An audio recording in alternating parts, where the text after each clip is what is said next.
Sawadee-kap. Hello and welcome to Daily Wisdom, Walking the Path with the Buddha.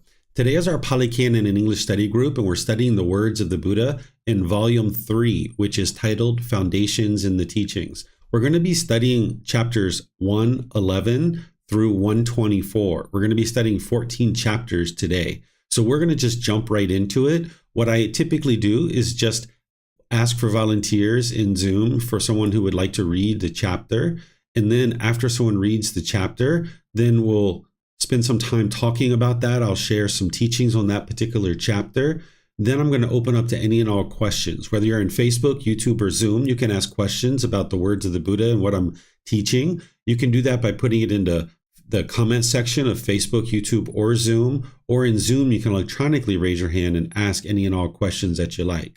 Now, this first chapter of Chapter 111, this is the Noble Eightfold Path. This is the path to enlightenment. And I teach this very thoroughly in all of the courses and programs that I teach. But when we get to the Pali Canon English study group, typically students have already gotten a really good foundation in the Eightfold Path. So I don't even have students read this one when we get to it in the Pali Canon and English study group. What I do is I just kind of like ask for any questions. Now, if you're online and you haven't studied with me before, there's plenty of recordings on our YouTube channel, on our podcast. You can get our book and our audio book and things like this, and you'll be able to learn the Eightfold Path thoroughly. But it takes me about 2.5 hours to actually teach it thoroughly. So I'm just going to turn things over to you guys to see if there's any questions about any one of these factors on the Eightfold Path. Right view through right concentration, because usually you guys are kind of refining this. What you would like to be able to do by this point, and if you're not here yet, it's okay, is you would like to be able to memorize the Eightfold Path.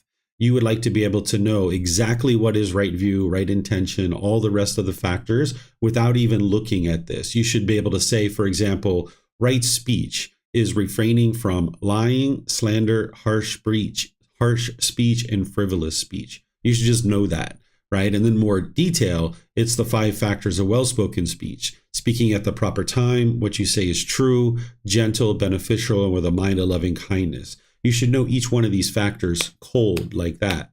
And if you don't yet, it's okay. You can study this and really internalize it. Because in order to get to enlightenment, you're going to need to know the Eightfold Path inside and out, backwards and forwards, up, down, left, right.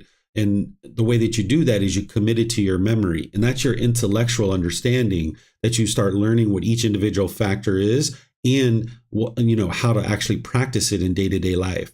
And you've done that reflection to independently verify that it's true. And then you start practicing it, because you're not going to be able to look to your book when it's time to practice. So the way to actually get to the practice of this is to memorize it. So if you don't have this memorized yet, that's something that you could be working on over the coming days, is really work on this. And what some people like to do is they like to schedule appointments with me on Zoom or in person, where you can sit down and almost like you're teaching it to me, where you're reciting it. You don't have to recite it word for word, but you basically walk through each step and explain it so that then I can hear and then help you if there's any need for corrections or modifications or anything like this. And it's a good confirmation for yourself that you know the Eightfold Path and that you can now move on to other things in your journey to enlightenment. So I'm going to see if you guys have any questions on any of these factors.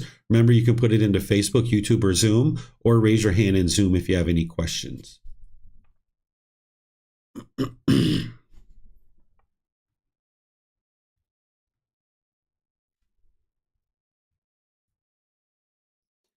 Okay, I'm not seeing any questions anywhere. So you guys must understand this to a certain degree. And like I mentioned, really commit that to memory and, be sure that you're really internalizing it. And then if you'd like to take an opportunity to confirm your understanding of it, where you can sit down with me, feel free to do that. So chapter 112, if somebody would like to read this on Zoom, just feel free to volunteer by electronically raising your hand. Okay, Vibhav and Samantha. So maybe Samantha will take the next one, and then Vibhav, you can take this one. Thank you. Once, Kevada, in this order of monks, the thought occurred to a certain monk. I wonder where the 4 great elements, the earth element, the water element, the fire element, and the wind element, are eliminated without remainder. and that monk attained to such a state of mental concentration that the way to the heavenly realm appeared before him. And that monk attained to such a state of mental concentration that the way to the heavenly realm appeared before him. He went to the heavenly realm of the four great rings and asked the question. When none of them could answer the question, the monk went to the 33 gods who said, "We don't know, but Sakka, ruler of the heavenly beings, may know." Sakka told the monk to ask the Yama heavenly beings, the Suyama, the Tusita heavenly being, the Santusita, Nimanarthi, Sunimita, Paranimita Vasavati heavenly beings, Vasavati, Brahma's associates, and all the way to the great Brahma. The great Brahma avoided to answer and finally said that the heavenly beings believe that there is nothing Brahma does not know, but the truth is he does not know where the four great elements cease without remainder. It is the monk's fault that he did not ask the perfectly enlightened one. In the end, the monk went back to the perfectly enlightened one. So that monk, as swiftly as a strong man might flex or unflex his arm, vanished from the Brahma world and appeared in my presence. He prostrated himself before me and sat down to one side and said, "Venerable sir, where are the four great elements, the earth element, the water element, the fire element, and the wind element, eliminated without remainder?" I replied, "Monk, once upon a time, sea-traveling merchants, when they set sail on the ocean, took in the ship a land-sighting bird. When they could not see the land themselves, they released the bird. The bird flew to the east, to the south, to the west, to the north. It flew to the zenith overhead and to the intermediate points of the compass. If it saw land anywhere, it flew there. But if it saw no land, it returned to the ship. In the same way, monk, you have been so far as the Brahma world, searching for an answer to your question and not finding it, and now you come back to me. But, monk, you should not ask a question in this way. Where are the four great elements, the earth element, the water element, the fire element, and the wind element, eliminated without remainder? Instead, this is how the question should have been put. Where do earth, water, fire, and wind find no footing? Where are long and short, small and great, fair and foul, where are name and form wholly destroyed? And the answer is, where consciousness is quieted, immeasurable, all radiant, that's where earth, water, fire, and wind find no footing. They're both long and short, small and great, fair and foul. Their name and form are wholly destroyed. With the elimination of consciousness, this is all destroyed. Thank you. Okay, thank you, Vibhav. So whenever you see the Buddha talking about these elements of earth, water, fire, and wind, he's referring to the body. This is how they describe the body 2,500 years ago. And there's actually traditional medical practitioners who describe it that way now. Today, we use things like cells and atoms and molecules. We describe the body in these kinds of ways, but they didn't have that type of insight 2,500 years ago because science and development in the medical field hadn't evolved yet. So they were describing the physical body through these four elements. The earth element was associated with all the solids of the body. So this is like your teeth, your fingernails, your hair, your bones, things like this. These are the solids of the body. Then the water element, these are the fluids. So like your urine, your saliva, your tears, the blood, the pus, the mucus, this is the water element. The fire element is associated with the heat of the body, oftentimes associated with digestion, so the temperature of the body. Then the wind is how things move through the body, like the feces moving through the colon or the blood moving through the veins. This is called the wind element. So what they would do is they would diagnose the body through these four elements, and then they would apply a remedy with herbal medicine based on these elements. So if you had like a depleted earth element and a high water element, they had herbs that would balance out your earth and balance out your water. And what this person is asking is, hey, where do these four great elements, meaning this physical body, get eliminated? Where is it eliminated? And this individual is asking those questions to all these different places. And he wasn't able to find his answer. And I think, Vibhav, you are the perfect person to read this discourse with all these names here. And then ultimately the Buddha was like, hey, you're coming back to me to be able to answer this question. But instead of asking the question of where does earth, water, fire, and wind eliminate without remainder, a better way to ask this question would be, where do earth, water, fire, and wind find no footing? What the person's actually asking here is, how do we get to a point where there's no more rebirth, where we don't pick up this body again, where we don't pick up these four elements again, these four great elements? And you know this further because the Buddha is talking about it here, where he says, where are long and short, small and great, fair and foul, where are name and form wholly destroyed? He describes what name and form is in dependent origination. If you haven't studied that yet, we're going to be in that within a matter of probably about 4 or 5 weeks, maybe 6 weeks, where in volume 5, chapter 14, we're going to be studying dependent origination. And you'll be able to see that when he's referring to name and form, this is the physical body. So he's saying, where this person who's asking the question is, where do we get to a point where there's no more rebirth and the cycle of rebirth is ended? And the Buddha is describing this as these earth element, fire, water element, fire element, and wind element don't find a footing. They don't actually are able to come into the world and be experienced again. And the Buddha is saying where that occurs is when the consciousness is quieted, where it's immeasurable, where it's all radiant.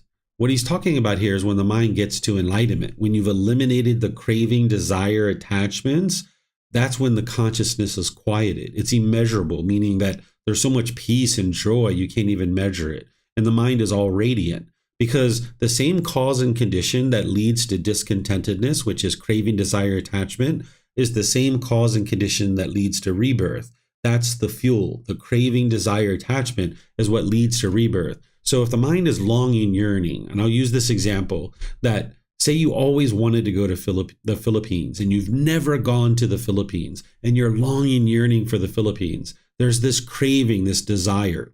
Well, now let's just say you die. And now at death, you're going to be reborn because you have this craving. You haven't let go of the world yet. You're going to be reborn back into the world because the mind wants to go to the Philippines. It's still longing, yearning for something. So when you extinguish all these cravings, you can be completely peaceful exactly where you're at. Then the mind not only is completely quieted and the mind is immeasurable and all radiant, but that same cause and condition that is producing discontentedness, it's also the cause of rebirth. So there's not going to be any more rebirth.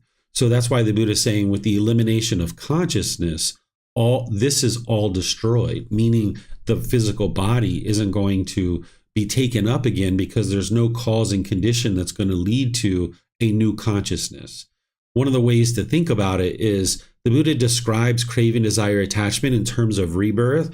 He describes it as fuel, that as long as there's fuel in the mind, which is craving, desire, attachment, it's going to lead to another consciousness. And once there's a consciousness, that consciousness is going to need to find a name and form or a physical body. It's going to need to come into the world in some way.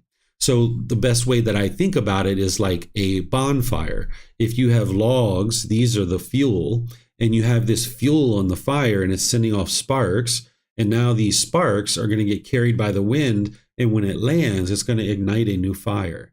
But if there's no fuel, if we get rid of all the logs and there's no more coals on the fire, this fire has been quieted, then there's no sparks that's coming off of this fire, and it's not going to lead to a new fire. Or the same thing with the consciousness, that if there's no more fuel in the mind, it doesn't lead to the creation of a new consciousness. So therefore, there's not going to be another name and form. There's not going to be the earth, water, fire, and wind. There's not going to be another physical body because there is no more consciousness, that it's been extinguished.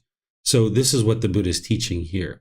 Any questions on this particular discourse? Remember, you can put those into Facebook, YouTube, or Zoom, or you can raise your hand in Zoom and ask questions if you like. Okay, it looks like Vibhav might have a question. Go ahead, sir. David had two more technical questions more than what you're describing. One is, it says, and in the space below it says about long and short and fair and foul. Mm-hmm. So I was wondering what means. So it says that is long and short, small and great, fair and foul. what is that kind of meaning? Yeah, I think this is where the mind is like evaluating through craving, desire, attachment, that this is long, this is short, this is small, this is great, this is fair, this is foul. This is the mind having agreeable and disagreeable contact, right? So that's where the craving, desire, attachment is in the mind, that if you have agreeable contact, you get those pleasant feelings. If you have disagreeable contact, you have painful feelings. But when you get rid of craving, desire, attachment, you no longer see it that way. It's just a sound. It's not agreeable or disagreeable. It's just a sound. So I think that's what he's referring to, that where are this long and short, small and great, this fair and foul, this evaluating in this craving, desire, attachment, where is it destroyed? So that is destroyed. At the same time, the craving, desire, attachments are destroyed. That's where name and form is no longer going to be taken up, because the craving, desire, attachment is out of the mind. Okay. And the second question is just about all the description of the heavenly realm. Mm-hmm. There are like many different heavenly realms described, like the Tushita heaven, and the Tushita heaven specifically has been talked about in other texts as well. A lot of, I think, especially in my understanding in the Mahayana, the Tushita heaven is where they describe that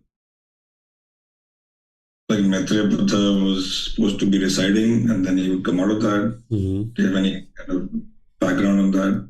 Why is Tushita heaven so important, and why was Maitreya Buddha supposed to be in Tushita heaven? Yeah, so the Buddha broke up the heavenly realm into multiple subcategories, and the same thing with the hell realm. He broke up into multiple subcategories. This is what we call a cosmology. It's what were the people thinking about the world around them at that time and time frame, 2,500 years ago. So the cosmology that existed during the lifetime of the Buddha isn't the same cosmology that exists now.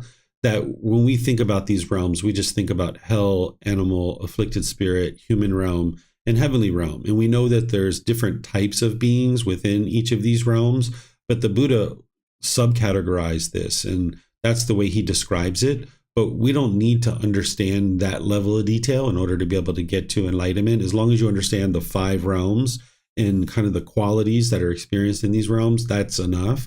But they're basically describing that prior to the rebirth of Maitreya Buddha, that he would reside in this heavenly realm, that this is, an ideal heavenly realm. But I don't really have any other insight other than that. So these different realms are what they are. You can independently verify the 5 realms, but you don't have to know all the subcategories that the Buddha taught during his lifetime. Okay, thank you. Mm-hmm. You're welcome. Okay.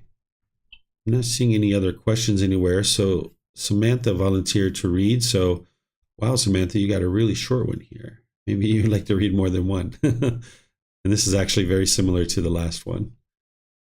I'm going to have to drink some water after reading this one. Where consciousness is quieted. Where consciousness is quieted, immeasurable, all radiant. That's where earth, water, fire, and wind find no footing. They're both long and short, small and great, fair and foul. Their name and form are wholly destroyed. With the elimination of consciousness, this is all destroyed. Okay, this is what we just talked about. So I don't think that we need to talk about it anymore, but we just read it because it's part of the book. And by the way, I think you guys know by now that down here you've got descriptions from me that are helping you to understand all these things. These are words that I'm sharing with you to help you understand how to move it into practice and how to reflect on it. This is from Dependent Origination, where the Buddha is describing what name and form is. Here you can see that he talks about the 4 of the 5 aggregates. He talks about feeling, perception, volitional formations, and consciousness. That's 4 of the 5 aggregates. He talks about contact, but then he also talks about the form element, but now he breaks it out and calls it the 4 great elements. So this is basically name and form is the 5 aggregates in contact. That's what name and form is. But we'll study this when we get to dependent origination. But nonetheless, we have this next ones. Samantha, if you'd like to read these next two, I usually have a student read the next two together and teach them together if you'd like to read them.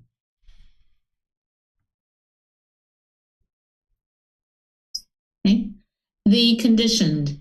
Monks, there are these three characteristics that define the conditioned. What three? An arising is seen, a vanishing is seen, and its alteration while it persists is seen. These are the three characteristics that define the conditioned.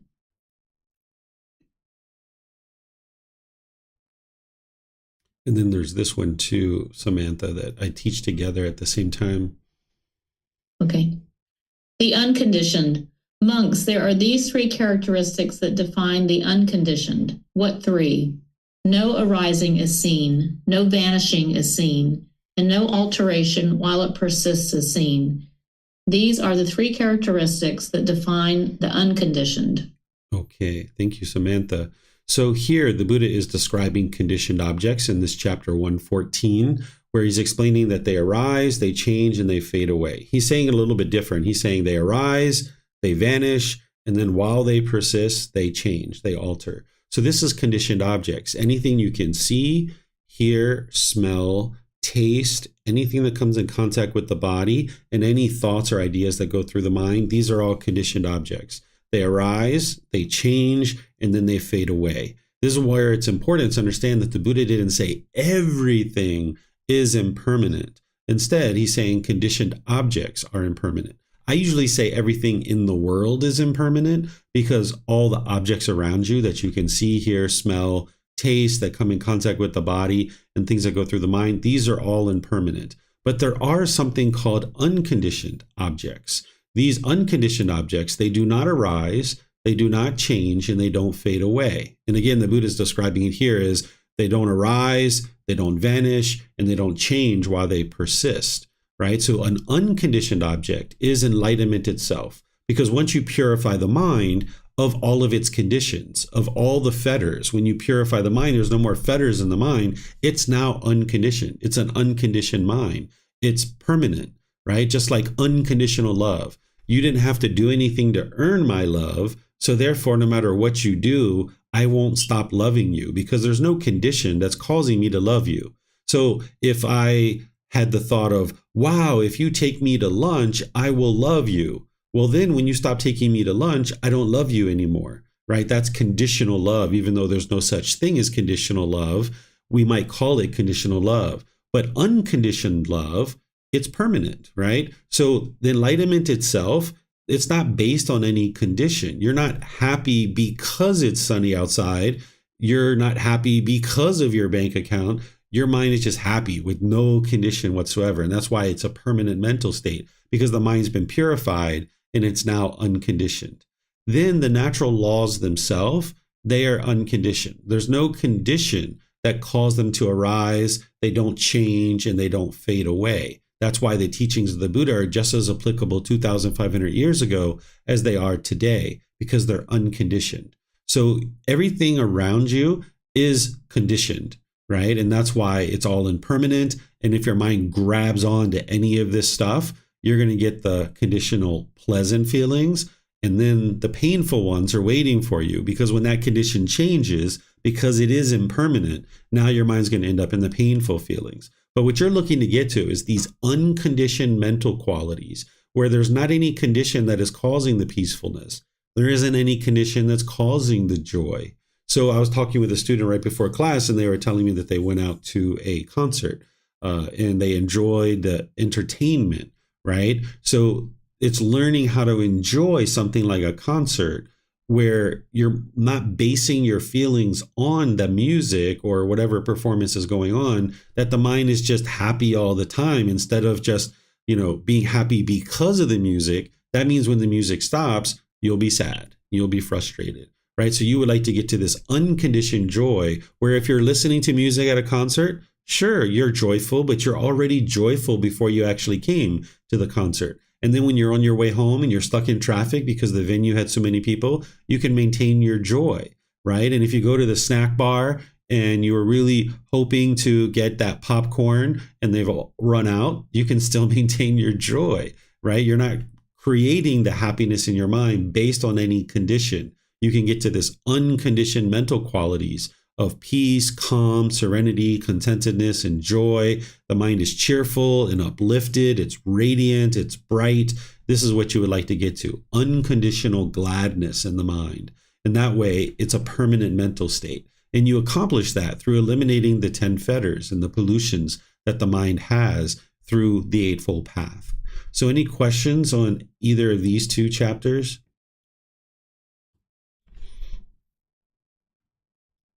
Okay, I don't see any questions anywhere. So we'll move on to the next chapters. Or someone who would like to read this, chapter 116. Okay, lots of volunteers. I'm just going to take them in order. So Yusuf, if you'd like to go, and then Pat and Roxanne, if you would leave your hands up, then I can call on you guys for the next ones. Sir, is it okay to zoom a little bit? It's hard to see, I guess. I can't change the zoom on my side because it'll throw off the live stream, but if you can change it on your side, that'll be what you'll need to do. Oh, I can, yes. Thank you. Being non-self with the correct wisdom. Monks, form is impermanent, feeling is impermanent, perception is impermanent, violation formations, choices and decisions are impermanent. Consciousness is impermanent. What is impermanent is discontentedness. What is discontentedness is non-self. What is non-self should be seen as it really is with correct wisdom. Thus, this is not mine, this I am not, this is not myself. When one sees this thus as it really is with correct wisdom, one holds on no more views concerning the past. When one holds no more views concerning the past, one holds no more views concerning the future. When one holds no more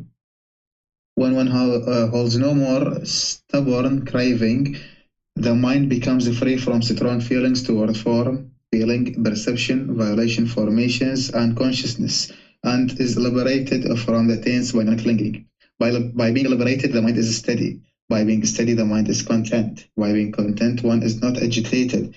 Being unagitated, one personally attains Nibbana, enlightenment. One understands, destroyed is birth. The whole life has been lived. What had to be done has been done. There is no more for this state of existence. Okay, thank you, sir. So since we just studied the conditioned and unconditioned, now this chapter is helping you to understand that these 5 aggregates that you're carrying, they are all impermanent. The physical form, the feelings, the perceptions, volitional formations, and consciousness. And just for a little recap, for those of you guys that maybe haven't studied the 5 aggregates before, this is what determines what a living being is it's going to have 5 aggregates. And the reason why this is so important is that you need to know what a living being is because anytime you cause harm to a living being, this harm is going to come back to you. So a living being is going to have physical form, and you know you're a living being, so you can independently verify this, that you have physical form. And then there's feelings. These are the pleasant, painful, neither painful nor pleasant feelings. The perceptions are your views and opinions about the world. When you look out at the world, you kind of perceive the world in a certain way. Then there's volitional formations, which are choices and decisions. And then there's a consciousness, or the mind itself. And what the Buddha is sharing with you is that all these things are impermanent. Because what the mind's going to tend to do is cling to these things, and you're going to try to see this as who you are as a person. So you cling to this physical form, wanting to project a certain self-image in the world. Or you might have certain feelings. You might say, I am angry, or I am frustrated. Well, I am not angry or I am not frustrated because there's no I here. What's really truly happening is the mind is experiencing anger. That's what's truly happening.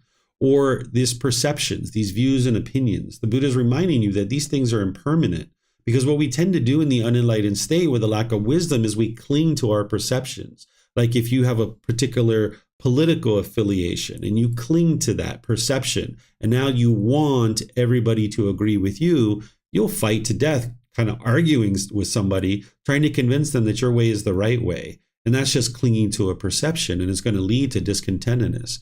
Or choices and decisions. If you cling to these, then it's going to cause discontentedness. Like maybe you're planning 10 months in advance to go to Australia, and now, 9 months later, you're getting ready to prepare for your trip. You're only a month away from your trip, and now things have changed for you. Maybe you're financially not capable of going to Australia, but you cling to this decision, and now you work yourself into some financial difficulties because you clung to this decision. When in reality, the better decision would have been to let go, get a refund, and now not go on this trip. But if you cling to this decision, it's going to cause discontentedness and difficulties in your life. Or say you made a certain decision that you're planning something, and now things have changed. You need to be willing to let go of that old decision from 10 months ago and now implement a new decision based on this updated information. Because of impermanence, things have changed over the last several months, and now you'd like to update your decision. The last thing you're interested in doing is implementing an old, stale decision from 10 months ago that is no longer valid. That's going to actually cause difficulties in your life because it's an unwise decision. And then the consciousness itself, like your self-identity, right? So when I talk about the universal truth of non-self and all the foundational classes, I talk about essentially the self-image, which is the physical form that the mind's clinging to. And I talk about the self-identity, which is the consciousness. But here you can see that there's other things that make up this being who you are that the mind can cling to and consider this to be a self. For example, like volitional formations. Say we used to use drugs and alcohol in the past. We might cling to the idea that I am an alcoholic or I am an addict. Well, if you cling to that and you identify as who you are as a person through that, now you're going to have difficulties and struggles in the world. So you're not interested in clinging to any of these things, considering them to be who you are as a person. Instead, train your mind to let them go, realizing that they're impermanent. And this is where you can come to the middle. Because if you are clinging to this physical form, wanting permanent youthfulness, then when you see a wrinkle or a gray hair or something like this, you're going to be shaken up by that. But if you are on the other side, where you didn't care less about this physical body and you just ate whatever food that there is to eat, and you didn't do any form of exercise or activity, and you didn't care for this body, you didn't have personal hygiene or medical checks or things like this, you'd be all the way on the other side of the spectrum here. And what the Buddha teaches you is to come to the middle, where you realize that this physical body isn't you, but you need to take care of it. You need to make wise decisions about what you eat, and you exercise, and you get medical checkups and things like this, but you don't obsess over these things, right? So that would be the middle way. And you would like to be able to do that with all 5 of these aggregates, because this is what the mind has as part of its existence, is it has all 5 of these aggregates. And what the Buddha is saying here is what is impermanent is discontentedness, meaning the mind craves permanence. So whenever the mind is experiencing impermanence, it leads to discontentedness. And then whatever there's discontentedness, the Buddha is saying that is not self, or that is non-self. So essentially what he's saying is, I am not angry, right? The mind is experiencing anger. Or I am not shy, the mind is experiencing shyness. So if you disassociate with these feelings as being who you are, you can understand that I am not shy, and you don't have to carry that label around. You can get rid of that. You can eliminate that, because that is impermanent. That feeling is impermanent. It's not permanent. You can eradicate the causes and conditions that are producing it. And then what is non-self should be seen as it really is with correct wisdom. Thus, this is not mine. This I am not. This is not myself. So here you're understanding that none of these 5 aggregates are you. That's not who you are, right? Then he goes into some details here where he says, when one sees this thus as it really is with correct wisdom, one holds no more views concerning the past. What he's saying here is not clinging to the past. You will remember your past. You will know what you did in your past, but you no longer cling to it, and you don't form inner feelings now based on things that happened in the past. So if you were abused, or if you experienced some pleasant things in the past, if you cling to those things, now in the present moment, you're going to long and yearn for those pleasant things, and you don't have them anymore. Or if there's some traumatic things that happened to you in the past, and you cling to that, you might form painful feelings now based on those things in the past. But if you let go of these 5 aggregates and you're no longer clinging to them, and you don't define yourself through those things, then you hold no more views concerning the past. You're not clinging to those things. Your mind is in the present moment. When one holds no more views concerning the past, one holds no more views concerning the future, where you're longing and yearning for that pleasurable thing to happen again. Or you're scared and worried and fearful about that thing that's going to happen in the future. So you can let all that go and realize that your mind doesn't need to do that. So you can get to the peace and joy. When one holds no more views concerning the future, one has no more stubborn craving. The mind's not longing, yearning, and holding on and clinging. When the mind eliminates its craving, this is where it becomes free of strong feelings. It becomes free of the holding on to the form, the feelings, the perceptions, the volitional formations, and the consciousness. The mind is liberated. It's free. The mind has been liberated from the taints or the pollutions, those 10 fetters, because the mind is no longer clinging. And when that occurs over time, the mind is liberated. It's free. The mind is steady. It's content. It's not agitated. And this is where one attains enlightenment. And having attained enlightenment, if you've studied dependent origination, you will also know that there's not going to be any more rebirth. That birth is destroyed. Because with the 12 interlinking steps of dependent origination, you followed that and you practiced that. And now you see that that has led to the elimination of discontentedness. And having confirmed the cycle of rebirth and dependent origination, you will know that you're never going to come back into the world ever again. And while we look at the world and we think about things in a positive way, and we look at the brighter side of the world, and we should always do that. And by the time you get to enlightenment, you'll be doing that more and more, and you'll be able to enjoy life. But if you look back in the misery and the sorrow and the grief and despair that we've experienced in our life, who would be interested in coming back and experiencing that all over again? So that's what these teachings are leading to, is where you get to peace and joy now in this life, and then you're not having to repeat it over and over and over again, because the holy life has been lived. You've lived this life and you've transformed the mind, and you're now practicing this pure way, this straight way, this upright community of the Buddha. You're practicing that upright way or that straight way. What had to be done has been done. You've done the training. You've done the work. You've laid down the burden of carrying around the craving and the anger and the ignorance. You've done what you had to do. And now you can enjoy the rest of this existence, but yet there won't be any future existences in the cycle of rebirth. Remember, the Buddha doesn't describe what comes next after enlightenment, if anything at all. He leaves it as an undeclared teaching. If one doesn't get to enlightenment, there's going to be rebirth. But if one gets to enlightenment, he says there's no more existence in the cycle of rebirth, but he doesn't explain if there's anything next. So he leaves this as an undeclared teaching. So here, this is like a breakdown of helping you to be able to see the universal truth of non-self in more detail. So do you guys have any questions on this? You can put it into Facebook, YouTube, or Zoom, or you can raise your hand in Zoom and ask any questions that you like. Okay, it looks like Vibhav has a question. Go ahead, sir. Thank you, David. I think this was also in the second book, right? This particular discourse. Most likely, yeah.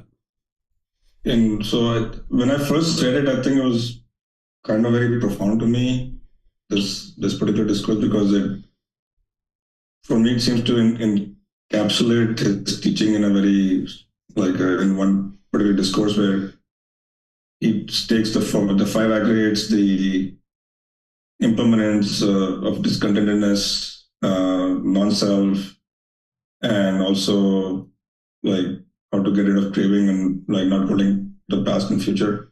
Mm-hmm.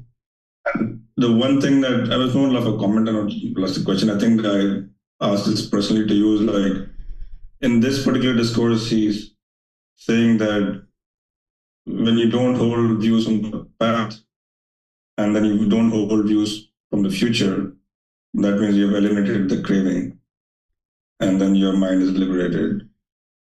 But he doesn't really say that. This is the closest we were talking about living in the present moment. This is the closest teaching I thought I'd seen, that you are basically, because you're not holding any views about either the past or the future, that you are kind of living in the present moment.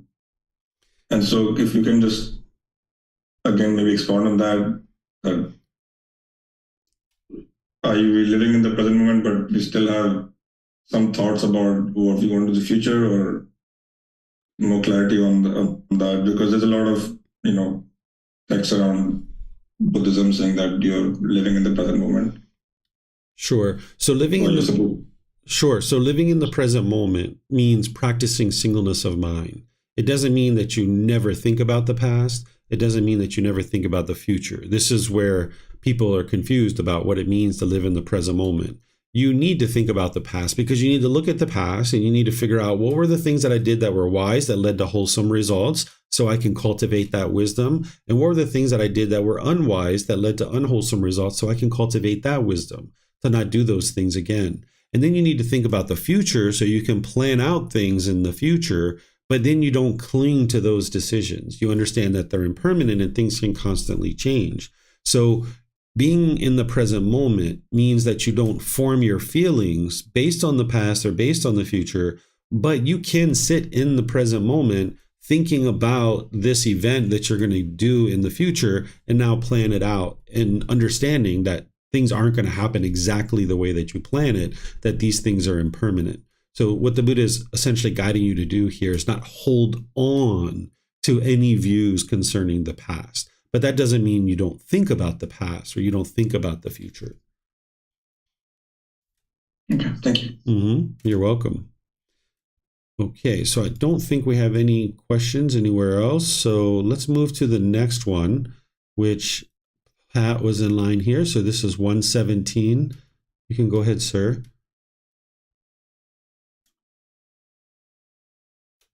No desire for the nutriment, one attains enlightenment. If, monks, there is no desire for the nutriment, edible food, or for the nutriment contact, or for the nutriment of volitional formations, choices and decisions, or for the nutriment consciousness, if there is no excitement, if there is no craving, consciousness does not become established there and come to growth. Where consciousness does not become established and come to growth, there is no development of name and form. Where there is no development of name and form, there is no growth of volitional formations. Where there is no growth of volitional formations, there is no production of future renewed existence. Where there is no production of future renewed existence, there is no future birth, aging, and death. Where there is no future birth, aging, and death, I say this, is without sorrow, anguish, and despair. Suppose, monks, there was a house, a hall with a peaked roof, with windows on the northern, southern, and eastern sides. When the sun rises and a beam of light enters through a window, where would it become established? On the western wall, venerable sir. If there were no western wall, where would it become established? On the earth, venerable sir. If there were no earth, where would it become established? On the water, venerable sir. If there were no water, where would it become established? It would not become established anywhere, venerable sir. So too, monks, if there is no desire for the nutriment edible food, for the nutriment contact, for the nutriment of volitional formations, for the nutriment consciousness, consciousness does not become established there and come to growth. Where consciousness does not become established and come to growth, there is no development of name and form. Where there is no development of name and form, there is no growth of volitional formations. Where there is no growth of volitional formations, there is no production of future renewed existence. Where there is no production of future renewed existence, there is no future birth, aging, and death. Where there is no future birth, aging, and death, I say this, is without sorrow, grief, and despair. Okay, thank you, sir. So this is another discourse of penetrating in to understand how to eliminate the cycle of rebirth and escape out of this. And what he's talking about here is there's no desire for edible food, meaning that the mind isn't trying to feed, through craving, through longing, yearning, this desire, this longing, yearning. That's what he's talking about here, that this body needs food And you're going to need to be able to eat any and all foods to be able to eliminate sensual desire, unless you're allergic to something, of course. But you would like to get to the point where there's nothing that you can't eat, that anything that goes into the mouth, you're not putting food into the mouth because you're just trying to please the tongue and please the mind, but instead you're putting food into the mouth in order to nourish the body. But if you have desire, where you're longing and yearning, this is the nutriment. This is feeding that central desire. And as long as you're feeding the central desire, then the mind still has craving. So that means there's going to continue to be birth after birth after birth. And not just the desire through the tongue, but any central desire. So the Buddha here is talking about the nutriment of edible food, the nutriment of contact, meaning that you're having this longing, yearning for contact through the eyes, ears, nose, the tongue, the body, and the mind itself. For the nutriment of volitional formations, where you're longing, yearning, and clinging to your choices and decisions. Or the nutriment of consciousness, where the mind is craving and longing, yearning, and clinging to the consciousness itself. If you have any of those things, then the mind is not liberated. But with no desire for these things, and if there's no excitement in them, meaning that you're not experiencing conditional pleasant feelings based on these things, if there's no craving, consciousness does not become established there and come to growth. So here the Buddha is explaining that if there's no craving, then there's no consciousness. In other places, he says it explicitly. He says craving is the fuel that leads to a renewed consciousness. Here, he's saying when there's no craving, consciousness does not become established. So that's the cause and condition that's leading to continuous rebirth. And that's also what's leading to discontentedness. And that's why you're focused so much on eliminating craving, desire, attachment through the Eightfold Path. That's what's going to eliminate that for you.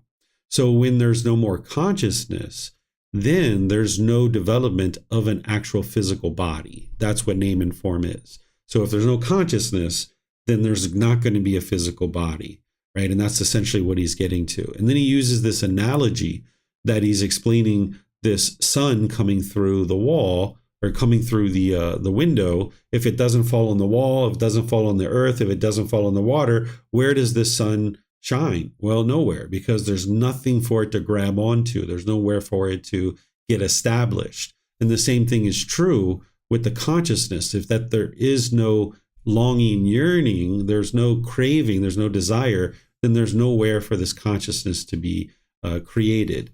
And now when there's no consciousness, then there is no more future birth, aging, or death.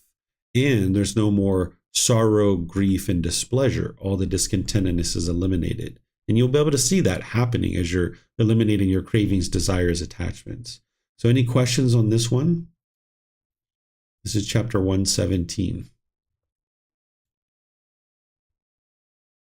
Okay, it looks like Viphav has a question. Go ahead, sir.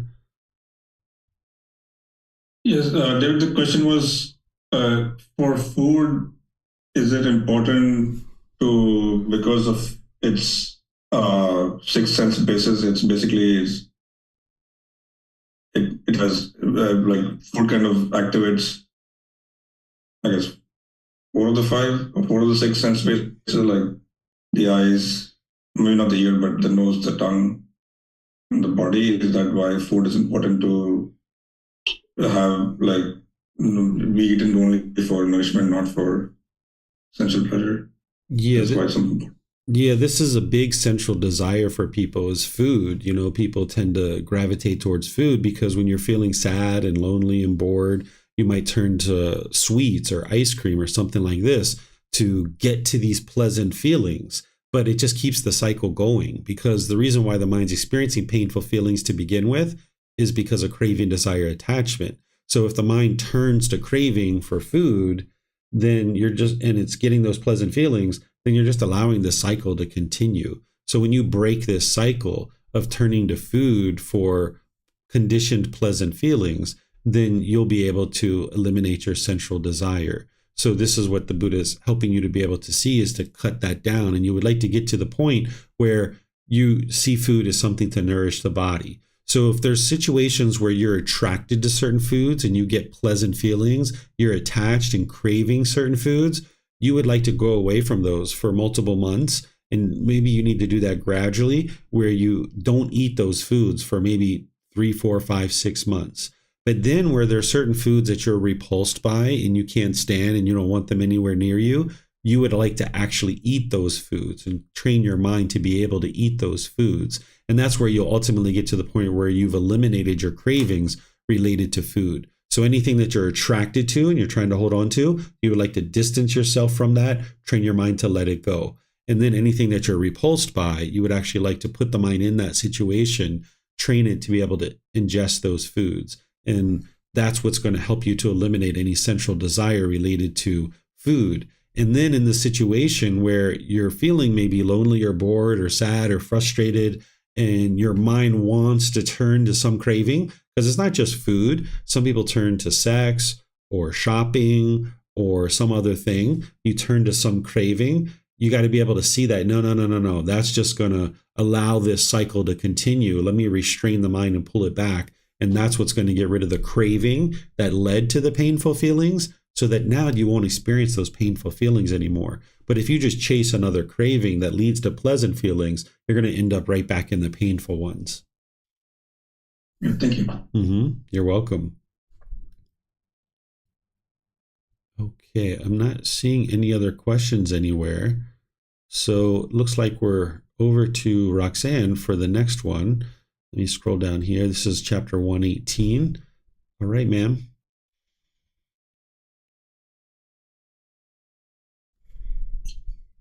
How should the nutriment edible food be seen? And how, monks, should the nutriment edible food be seen? Suppose a couple, husband and wife, had taken limited provisions and were traveling through the desert. They had with them their only son, dear and beloved. Then, in the middle of the desert, their limited provisions would be used up and exhausted while the rest of the desert remained to be crossed. The husband and wife would think, our limited provisions have been used up and exhausted, while the rest of the desert remains to be crossed. Let us kill our only son, dear and beloved, prepare dried and spiced meat. By eating our son's flesh, we can cross the rest of the desert. Let not all three of us perish. Then, monks, the husband and wife would kill their only son, dear and beloved, prepare dried and toasted meat, and by eating their son's flesh, they would cross the rest of the desert. While they are eating their son's flesh, they would beat their breasts and cry, where are you, our only son? Where are you, our only son? What do you think, monks?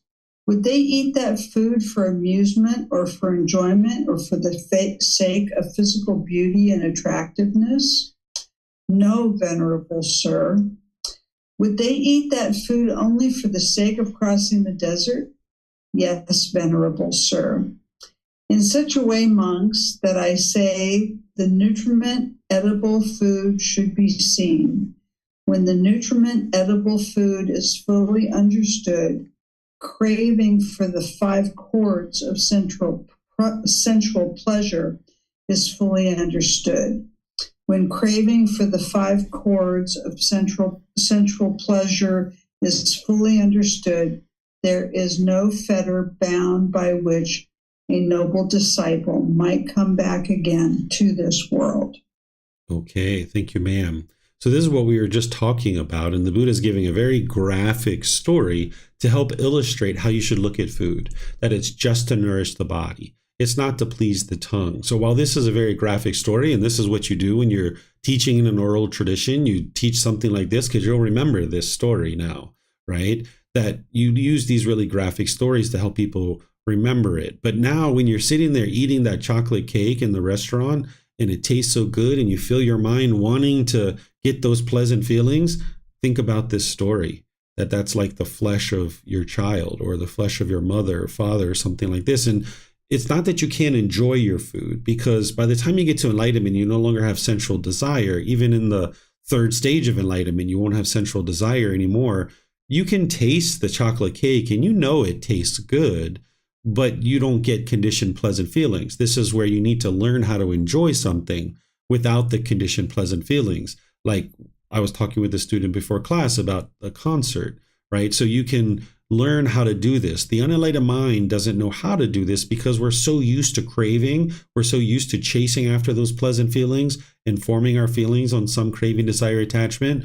But the more that you're restraining your mind, and your mind has learned how to do that, you'll be able to get to the point where you can be doing something like eating a piece of chocolate cake. You know it tastes really good. You enjoy that chocolate cake, but then when it's over, it's over. You're off to the next thing. You're not longing, yearning like, oh, my chocolate cake. Where's my chocolate cake? I want to come back and get that. That was the best chocolate cake ever. I want to eat that every day of my life, kind of thing, right? So you'd like to get to the point where you see food as something to nourish the body.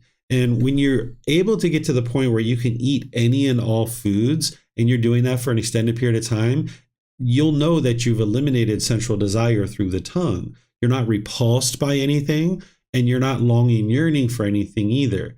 And now you can just enjoy any and all foods. And then say you went away from that chocolate cake for 3 months or 6 months or whatever it is. Now you might start eating it again, but you're completely content with the chocolate cake or without it. Or if you like some particular food, like tacos, if you really enjoy tacos, you might go away from them for a period of time and train your mind to let it go. But then at some point when you know your mind is fully exhausted, that craving, then you might decide to eat tacos because you know that, this is something that is nice to eat and you might enjoy that particular food. So that's what you would like to ultimately be able to get to, whether it's a fruit or a vegetable or anything like this. You would like to be able to eat anything and everything. And of course, if you're allergic to something and it's going to create a medical issue for you, that's not what you're interested in. And also, if you're able to move to a plant-based food supply, you'll be able to see that this helps you with your loving kindness and your compassion. You'll see that it helps to clear out any kind of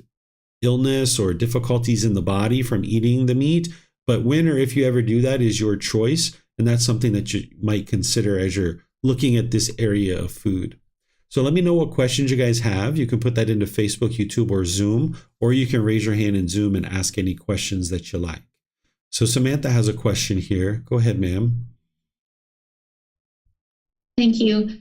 I have a question about the Gama involved with killing a being for sustenance. So I understand in this example, it would be perhaps difficult not to be repulsed by what they were eating. But the husband and the wife, would the Gama not be negative for them and that they killed their son? Or is it okay because it's for the nourishment of themselves? Like, why would maybe not all three of them just decide to starve rather than killing the son? Yeah, so they're still going to experience the unwholesome Gama. Even though they're killing their son, they're still going to experience that. And as you see, they're already experiencing it in this story where the Buddha is talking about how they're crying out, like, where are you, our only son, right? So they're already having guilt and shame and these kinds of things. So that's all part of your unwholesome Gama. But, if you're unenlightened and you're in a life and death situation, and there's something you could do to save your life, like, I don't know that I would kill a human being, but, if a human being had died and I needed to eat that meat if I was unenlightened, or if there was an animal, if I was unenlightened and I needed to sustain this life, because the ultimate goal is to get to enlightenment. And whatever you do, if say you kill a wild pig, yes, you're going to experience unwholesome Gama as a result of that, but you can extinguish that and overcome that if you're alive. If you're not alive and you allow this body to perish, now you're going to go back into the cycle of rebirth and you're going to have to start all these things all over again in one of these 5 realms, and you don't necessarily know what realm. So as an unenlightened being, I would do what I needed to do in order to sustain my life. I don't know that I would kill another human being, but again, if one was already dead, I would probably do that. As an enlightened being, I don't think that I could kill a animal, or definitely not a human, in order to sustain life, because you've already attained what it is that you need to attain. You know that your mind's enlightened. Your mind just can't bring it to the point of, killing another being. I don't think an enlightened being would be in a situation where it's a life or death situation like this, because what led to this is a cause and effect and a bunch of unwise decisions. What led to them being out in the middle of the desert without enough food and water to take care of themselves. An enlightened being isn't going to get into that situation. So I don't think they're ever going to be in that kind of situation. But should they find themselves in that situation, I don't think that they would ever kill even an animal in order to stay alive, because they've already accomplished the things that they need. They're not craving existence any longer. They know how unwise it is to kill. So, this is my thoughts based on the question you're asking, Samantha. Thank you. You're welcome. All right, Vibhav, you have a question, or is that for reading the next one? I have a question, but I can read the next one as well. Okay. So the question is related to existence, craving for existence, but not the killing itself. So a friend of a friend is in the situation where he has leukemia, blood cancer, and he's gone through a bone marrow transplant from his brother, and that went for a while, went okay for a while, but then there were some complications where the body was rejecting the bone marrow, it seems. And so the body basically stopped making there's something that there's in blood which basically fights infection. And then because of that, he got like a fungal infection. And then he almost basically said goodbye. He was about to say goodbye to he actually did say goodbye to his family. And then those things came back, and now they're trying to fight the infection. And so now the doctors had to take out his lung because this fungal infection is pretty much spread to his lungs. And they had to take out like 3/4 of it. And they can try to revive him. But even after taking out lung, it's not clear whether he gets some other infection or, there could be multiple complications, and they have to do a lot of stuff to like just keep him alive. And there's also financial impact because, he's running out of the disability benefits and all these things. So at what point does somebody decide that, like we've talked about this, like trying to stay alive and not like, not saying like, I want to not live anymore. And like, when is like deciding that this is too much considered like suicide, or like saying, okay, this is way too much. I just should let my body go and die a natural death. This is in this case, it's a little bit too extreme to me to like try to stay alive. I mean, even though it's not good, it's like my age, I guess. Yeah, this is a decision for each individual person in the moment. You can't really lay down any criteria and say like this is where to draw the line, because that would be like a permanent answer. For each situation, there's different financial variables.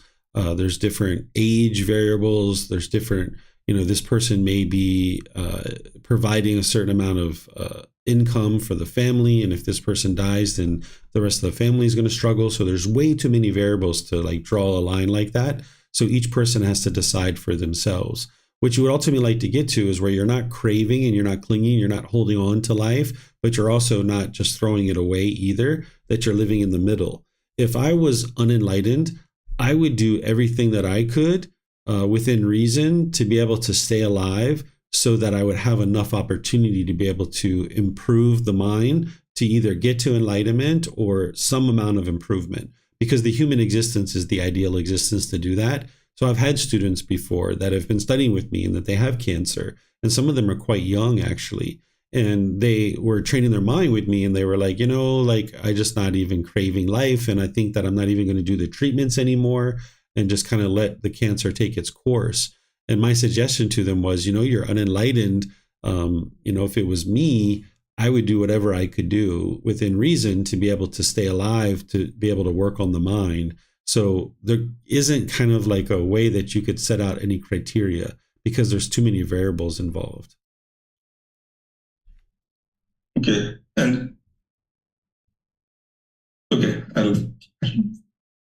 ask my question later. Thank you. Yeah. So Yusuf is saying, so an enlightened being is going to accept death and choose to starve rather than killing an animal.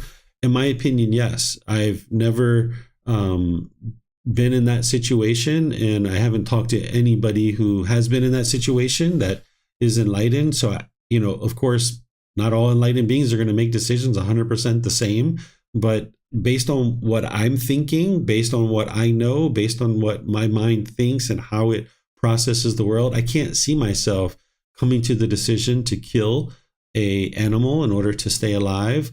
But at the same time, these situations are unique too. Say somebody is enlightened, say they're 40 years old, that they're a teacher, that they're sharing with people how to get to enlightenment. Maybe it would be wise for them in that life or death situation to actually have some meat in order to sustain their life so they can now help countless other people get to enlightenment, right? So each situation is going to be unique.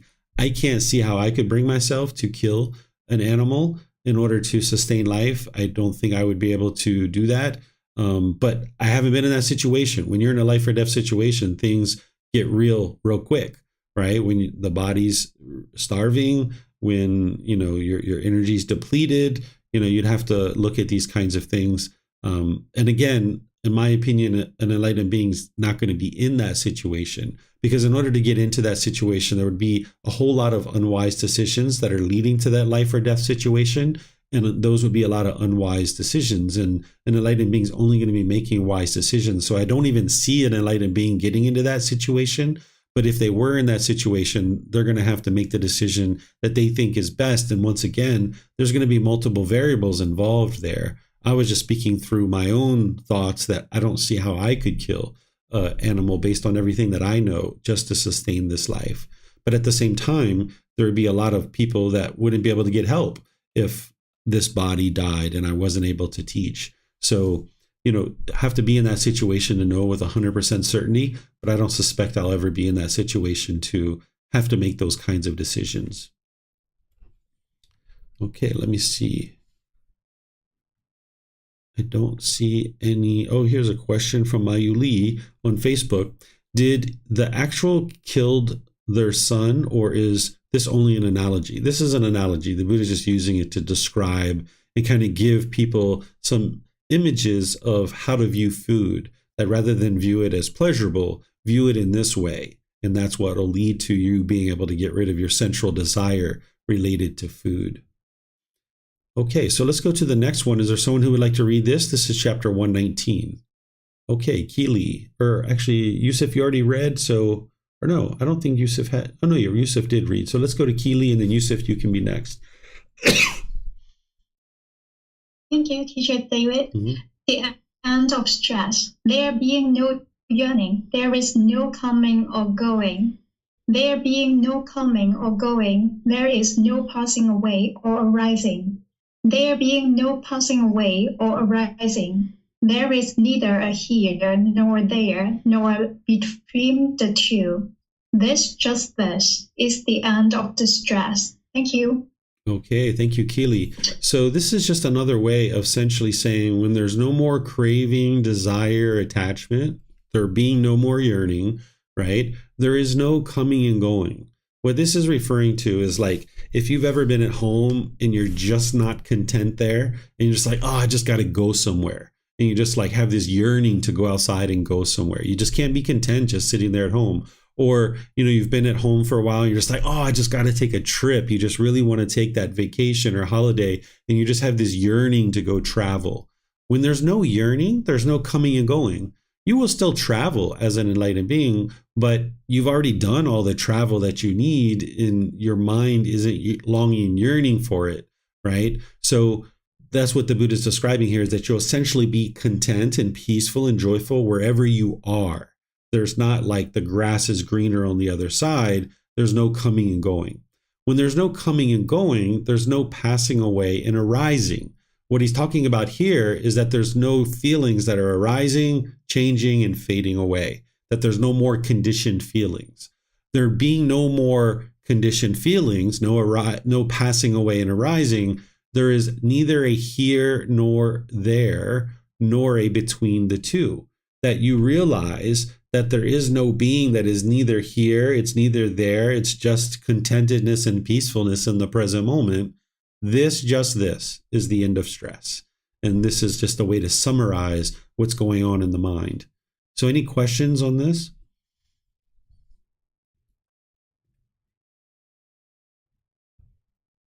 Okay, I'm not seeing any questions anywhere. Okay, so now we'll go to chapter 120. Is there someone who would like to read this one? Oh, it was Yusuf was next, I think. I have to find you, Yusuf, unless you raise your hand. There you go. Okay, sir, go ahead. The mind has attained to the end of craving. Through the round of many births I roamed, without reward, without rest, seeking the house builder. Painful as birth, again and again. House builder, you are seen. You will not build a house again. All your routes are broken. The ridgepole wall is dismantled. Immersed in dismantling, the mind has attained to the end of craving. Okay, thank you, Yusuf. So this is just a way, kind of almost in a poetic format, to talk about the end of craving, desire, attachment, and that there's no longer any rebirth. So through the rounds of many births, I've roamed without reward, without rest, seeking a house builder, seeking another existence, seeking another body. Painful is birth, right? We don't come into the world laughing, and your mom's not laughing when you're coming out of the body, right? It's painful for her and for the baby. That's why there's, crying. Of course, it's joyful. We like to see babies coming into the world, but it's just happening again and again and again. There's this pain, right? So house builder, you're seen, meaning craving, desire, attachment. I see you. You're the one that keeps allowing this body to keep being taken up again and again and again due to this consciousness and existence. You will not build another house again, craving, desire, attachment. All your rafters are broken. The ridge pole dismantled. We've eliminated all the craving, desire, attachment. We've been immersed in this dismantling of breaking up this craving, desire, attachment and eradicating it from the mind. The mind has attained to the end of craving, meaning there's not going to be any more rebirth whatsoever because the cravings are eliminated. No more discontentedness, no more rebirth. 2 for 1 special. Okay, any questions on this one? Okay, Yusuf, you have a question? My question is about the way Buddha talks. So when you talk, I understand maybe like 99% of what you say, even though my English is not that great. But when the Buddha talk, it is hard to understand a lot of his words. So why isn't he choosing like understandable or easy words, the same as you? Okay, so language changes over time. The Buddha spoke over 2,500 years ago, and humans spoke in different ways back then. So now you're talking with a teacher that's living during the same time frame as you. So I talk in the same way as people nowadays, which is what your mind's used to. But the way the Buddha talked in the past is the way that people would have understood back then. These words here, though, these actually aren't exactly the words of the Buddha, because whenever you see this reference right here, this DHP, that means it comes from the Dhammapada. The Dhammapada is a summary or an interpretation that scholars and academics and researchers got together, and they looked at the teachings of the Buddha 1,200 years after his death, and they basically tried to summarize them in verse format. And this is why it's kind of like a little bit poetic like this. So that's why it's written out like this, because they're actually the ones who are saying this. So people, in some cases, they consider the Dhammapada to be the words of the Buddha. But if you understand the history of the Dhammapada, then you know that it can't be the words of the Buddha because it was written by scholars and academics. So that's why you've got like a really kind of kludgy way of hearing and seeing things here. But if you are used to studying all the suttas, you kind of get used to the way the Buddha talks. If you study them a lot, and I know you haven't studied them very much, but his actual words from the discourses, if you read them enough, you'll get really used to the way that he speaks. It's like talking to a best friend. But these here, they're a little bit more poetic. They need a little bit more interpretation. And that's because they weren't from the Buddha. Because if you notice, there's not really a way to like independently verify this here. If you understand the underlying meaning, there is a way to independently verify it. but this isn't giving you like tangible things. Like if you look at what the Buddha typically teaches in a discourse where he says, things like, what is impermanent is discontentedness. What is discontentedness is non-self. You can independently verify these kinds of things. When he talks about the 6 sense bases or the 4 noble truths, you can independently verify because there's tangible things that he's talking about. But here you can see this is written very different than the discourses and the suttas that he normally speaks. And that's because it's from the Dhammapada. And then the reason why you can have trouble understanding it is because it's from so long ago and people don't speak this way any longer. And the person that you're learning with, he's speaking in the way that you're used to because this is what your mind is familiar with. If you were a translator, would you translate the words of the Buddha as same as here in this book, or you might replace them with an easier words? What do you think? This is a summary or an interpretation of the Buddha's words. It's not exactly his words. So the Buddha didn't speak these exact words. There were researchers and scholars that looked at his words, and then they kind of came up with this poetic way of referencing his words. And what I've done is I've gone through the discourses and even the Dhammapada here, and I updated the word choices. If you would have seen the original on some of these, that would be even more challenging for you to understand. So the books that you haven't really dove into, which are these here, if you start diving into these and you start learning them, you'll get more and more familiar with it. But even still, these are updated word choices from the ones from the past. So even if you read someone's translations from 60 years ago or 80 years ago, because that's when they first started translating into English, you'd probably have a significant amount of problem with those translations. But I took those translations and updated the word choices, and that's what you're seeing here. So what I'm sharing with you is the representation of what I understand the teachings to be, and updated the word choices to reflect what it takes for you to be able to get to enlightenment. And these are the most reliable translations that I know of that exist and the most clear. So what you're getting here is, in my opinion, as clear as it gets. And then it just takes you some effort and energy to be able to dive into it and to be able to understand it. And you're not going to be able to just understand it right away. That's why you have to cultivate wisdom to understand this, and you need to investigate it and examine it. Okay. Mm-hmm. Okay. So now, Samantha, you have a question? Yes, this doesn't pertain specifically to this reading, but more an example that you gave about birth being painful for both the mother and the child. So my question is, when two people decide to have a child, are they helping a being come into existence for rebirth? Is it actually a good thing that they're doing, or is it just by chance that they happen to get pregnant? I guess my real question is, in deciding to create a pregnancy, are you helping a being by bringing them into the human form? I don't think of it as, a good thing or a bad thing. Yes, you are helping a being to come into the world, but really what we're doing is we're, in a lot of ways, fulfilling our own cravings, right? Because in order to have a baby, if it's done through intercourse, there's a certain amount of pleasure that the two people are getting from that experience of having the intercourse. Then they might have a craving for a child, and that's why they're bringing the child in. But we do think of it as parents are truly helping this being to be able to come into the world. But over time, if people aren't as interested in doing that, they're not doing anything bad, they're not doing anything good by choosing not to have children. It's just, something that they're choosing not to do or choosing to do.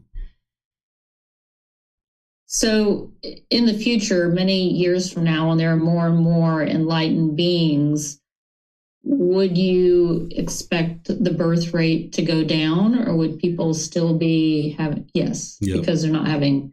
Okay, thank you. That's how, in my opinion, the world comes to an end. Is that because humanity is impermanent? We know that. The Buddha didn't teach whether the world is finite or infinite, the universe and stuff like that. But we know humanity is impermanent because it arose, it changes, and it's going to fade away. And that's essentially how it's going to happen over tens of thousands of years. As more and more people get to enlightenment, then less and less people will be interested in having sex, and there'll be less and less beings coming into the world. And by that time, beings will have cycled through the cycle of rebirth. So our population is going to continue to expand the way it is now. But ultimately, when enough people are getting to enlightenment and we get to a critical mass, we'll start seeing that shrink again. And this will be helpful for the environment and a lot of different things, but essentially humanity is not permanent. And even though a lot of people hold on to that and they can't imagine humans not being here, but we're really not needed. We're actually just causing problems to the world. Thank you. You're welcome. Okay, let me see if we have any questions anywhere else. All right, so now we'll go to the next chapter. Chapter 121. You guys are probably very familiar with this one. Anybody would like to read this?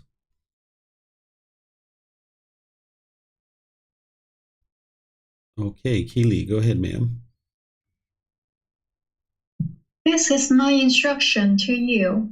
Whatever should be done, monks, by a compassionate teacher out of compassion for his disciples, aspiring for their welfare that I have done for you. These are the feet of trees. Monks, these are empty huts. Meditate, monks. Do not be complacent, lest you regret it later. This is my instruction to you. That's all. Thank you. You're welcome. Thank you, Keely. Okay, so this is essentially the only thing that you'll ever get from the Buddha where he's kind of like, okay, guys, go ahead. Like, come on, guys and girls, let's get to enlightenment. You know, like he's not going to pressure you. He's not going to force you. His mind's already peaceful. He's just encouraging you, as he's saying, you know, don't allow the mind to be complacent or you're going to regret it later. When your mind's angry and sad and frustrated and agitated and all those kinds of things, when you're having difficulty sleeping, when you're having all these disgruntled and unwholesome thoughts that are plaguing the mind and invading the mind, you're going to regret having not meditated. So when you're sitting there and you're contemplating, like, should I surf social media for another 30 minutes or 45 minutes and then go to bed? Or should I meditate? You need to think like, let me meditate because I'm going to regret it later if I don't meditate. And that's what the Buddha is teaching you here. And he's also teaching how he does things out of compassion. He says this multiple times in his teachings, that everything he does is out of compassion for his students and compassion for the world. Compassion is the concern for the misfortune of others. Because if your mind's very peaceful and joyful as an enlightened being, and a Buddha's mind would be experiencing that, then you have this enormous amount of compassion for others because you see them struggling. You see them having difficulties and problems in the world. You don't worry about them. You don't have anxiety, but you also aren't indifferent where you could care less about them either. You're in the middle where you have this concern for their misfortune. And that's what a Buddha is doing. And that's what's really motivating them to teach, is their concern for the world, their concern for the misfortune of others. And that's why a Buddha actually teaches. And now he's saying like, hey, you guys are going to regret this if you don't actually meditate and you're complacent. Not only will you regret it if your mind is experiencing discontentedness and having difficulty sleeping and all these other things, but if you experience continuous rebirth past this life, you're going to regret that too, because you don't necessarily know you're coming back into the human realm. You could easily be reborn down into the lower realm. So you don't have to be fearful. You don't have to be scared or anything like that, but just don't allow the mind to be complacent. Wherever you see the mind is like just lackluster and wanting to sit around and mope around, it doesn't want to read, it doesn't want to come to class, it doesn't want to meditate, you got to lift it up with the enlightenment factor of investigation, energy, and joy. And that's what's going to bring it out of that complacency and into the middle. And now you can make progress on your journey to enlightenment. But at the same time, you're not interested in craving enlightenment and chasing after it either. So that's where you would like to have this goal and this objective, this aspiration that you're gradually working towards, understanding that it's going to be a gradual journey, gradual training, gradual practice, and gradual progress. So any questions on this one? Okay, Mayuli's asking a question. If I knew then what I know now, I would not have any kid. I would focus solely on getting to enlightenment. Is that selfish? No, that's not selfish, because that's why I mentioned that having a child isn't necessarily good and it isn't necessarily bad. It's just what someone's choosing to do. And perhaps earlier in your life, you had a craving for a child. And the way that you actually extinguish that is by having them, right? And that's what extinguished it. Whereas if you would have never had a child and you got to the end of this life and you still had a craving for a child, you would have been reborn. Where now you've extinguished that craving. You see that you're like, hey, I probably wouldn't have done this if I knew what I knew now. So you've extinguished that craving where at one time you might have had it. So you needed to have some children in order to be able to extinguish the craving. And now that you've done that, now you're ready to get to enlightenment. And you're going to need to cultivate the wisdom to be able to do that. It's not selfish to be focusing on your own enlightenment. In fact, in my opinion, it's the most selfless thing you could do. Because as long as we're not enlightened, that means we're causing harm in the world, right? The idea of going around and being unenlightened, and some people say that you help other people get to enlightenment. You're not helping anybody if you're not enlightened. Your mind is still experiencing discontentedness. You're still doing harmful things because the mind isn't wise of the natural law of karma. And one of the most selfless things you could do is train your own mind on these natural laws, because at that point, you're causing less and less and less harm, to the point where there's no harm whatsoever that you're causing by the time you get to enlightenment. And that's the most selfless thing you could do, that, hey, I need to focus on this being in order to make sure that I'm not causing harm to others. And this is very generous to be able to do that. Sure, it's benefiting this being who you are, but it's also benefiting all these other beings too. So looks like Roxanne has a question. Go ahead, ma'am. Yeah, I think it was last week. There was a very similar discourse where he was talking to Ananda, and he said, don't, least you regret it, don't be the last man standing, basically. And I'm just wondering, is there anywhere in the sutras where the Buddha has a vision or anything about what the earth looks like when everyone reaches enlightenment? He doesn't, other than to say, that discourse that you referenced there, that eventually there's going to be two people left, right? Like everybody's gotten to enlightenment, nobody's coming back into the world, and there's just these two people left. And one of them is maybe enlightened and the other one's not, right? And now it's like, don't be the last one, like who's interested in being the last one to the party? It's like, go enjoy yourself and get awake. So he doesn't really give a clear picture of what that's like, other than that kind of discourse, but he's not really predicting that that's what will truly occur and that's what truly will happen. But we can imagine that something like that could potentially happen. Okay, thank you. Mm-hmm. Okay, Yusuf, do you have a question or you'd like to read? I have a question about compassion. It is something that I still don't understand. Maybe loving kindness is some mental state that I have experienced, so I do understand it a little bit. But compassion, I don't know what is compassion. I don't think that I have experienced it. So would you like to explain that, or tell what do you maybe sense or feel? What is the mental state of compassion? Yeah, so compassion isn't a feeling. It's a mental quality that you're practicing, where I can explain the two opposites, and then I'll help you to understand the middle. Is one side, which is not compassion, would be to crave and worry about the world. If you're worried about every little thing in the world, and you're having anxiety, like, oh my goodness, there's a war. Oh my goodness, there's famine. Oh my goodness, those people are sick. Or, oh my goodness, those people don't have water. Oh, I'm so miserable because of that. That's not compassion. Then the other side is the indifference, where you could care less what happens to other people. It's like, so what? They don't have water. That's their karma. Who cares? Right? That's the opposite side. The middle is where you have this concern. It's like, oh, okay, there's some people that don't have food on the earth. Maybe I can do something here with my generosity to help this situation. In the compassion is a mental quality. It's not the action. The action of helping someone, this is the generosity that you're practicing. But their generosity is oftentimes coming from the compassion that if you have a concern for the misfortune of others, it may be followed up with some action of generosity, but it doesn't necessarily have to, right? That you can maintain your concern while not actually doing something. So if I'm walking down the street and I see someone who doesn't have a home to live and they're, no food and stuff like this, I could stop and buy some food at the store and offer it to this person and offer them some water and some food and stuff. This would be coming from my compassion, my mental state of compassion, and it's coming from the practice of generosity, where I'm now practicing the giving and sharing without any expectation of anything in return. But I could also be going down the street and see this person who doesn't have food and a place to live. But you know what? I'm on my way to go pick up my son at school, and he needs to get home so that he can get some food, and he needs to do his homework so that he can learn and grow and develop. And in this particular situation, I don't have the opportunity, and I'm not taking the opportunity to get some food and water for this person. But I still maintain my compassion. I still have concern for this being. And now I'm also have compassion for my son too, who I have a more higher responsibility to him than I do this other person. So now I need to go take care of this.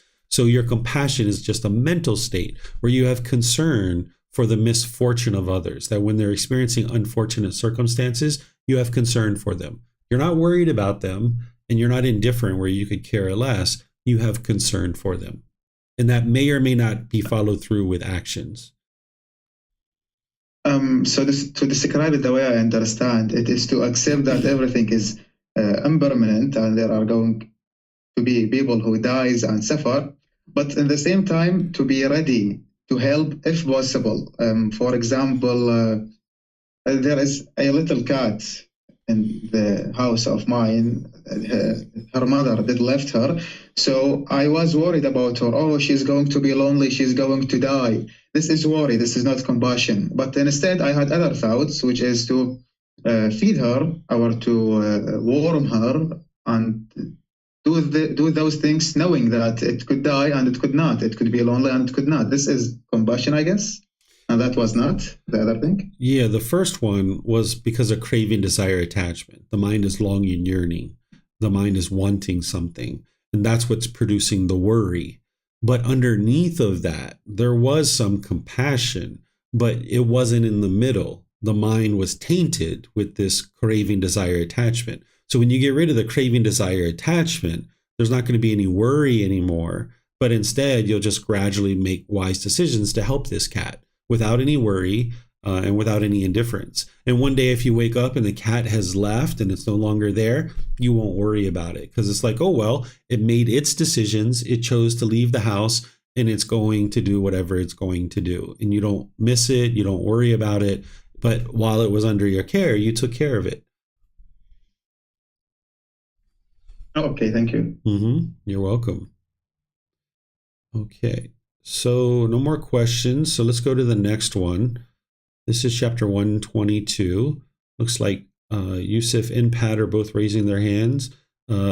Yusuf, let's let Pat go since you and I have been talking a little bit, and then maybe you can take the next one. A monk who is perfected in morality, first discourse. And how, sir, is a monk perfected in morality? Abandoning the taking of life, he resides from taking life. Without stick or sword, diligent, compassion, trembling for the welfare of all living beings. Thus, he is accomplished in morality. Abandoning the taking of what is not given, he resides refraining from taking what is not given, living purely, accepting what is given, awaiting what is given without stealing. Thus, he is accomplished in morality. Abandoning unchastity, he lives far from it, distant from the village, practice of sex. Thus, he is accomplished in morality. Abandoning false speech, he does not repeat there what he has heard here to damage of those, or repeat here what he has heard there to the damage of those. Thus, he is a peacemaker of those in conflict and an encourager of those to come together, rejoicing in peace, loving it, finding joy in it, one who speaks up for peace. Thus, he is accomplished in morality. Abandoning harsh speech, he refrains from it. He speaks whatever is blameless, pleasing to the ear, agreeable, reaching the heart, courteous, pleasing, and attractive to the multitude. Thus, he is accomplished in morality. Abandoning idle chatter, he speaks at the right time, what is correct and to the point of the teachings and discipline. He is a speaker whose words are to be treasured, meeting the needs of the occasion, well thought out, well defined and connected with the goal. Thus, he is accomplished in morality. All right. Thank you, Pat. This is essentially a good portion of the 5 precepts and right speech from the Eightfold Path. He's describing how to get to a point where you have perfect morality, where your moral conduct has been improved, that you're not causing harm to others. And this is what you would like to be able to practice in order to get to the first stage of enlightenment, among other things as well. But this is what's going to eliminate the wrong behavior, right? So the first one is about taking life, taking what is not given, unchastity, and false speech. These are the first 4. And these are the first 4 precepts, right? And then we've got malicious speech. This is refraining from slander, and then refraining from harsh speech, refraining from idle chatter, frivolous speech. This is right speech from the Eightfold Path. So here, what we're looking at is we're looking at essentially right action and right speech from the Eightfold Path. And this is things that you guys have already studied, I'm sure, but I'll just bring your attention to this one because some people have trouble with understanding what frivolous speech is or what idle chatter is. These are the same things that the Buddha talks about.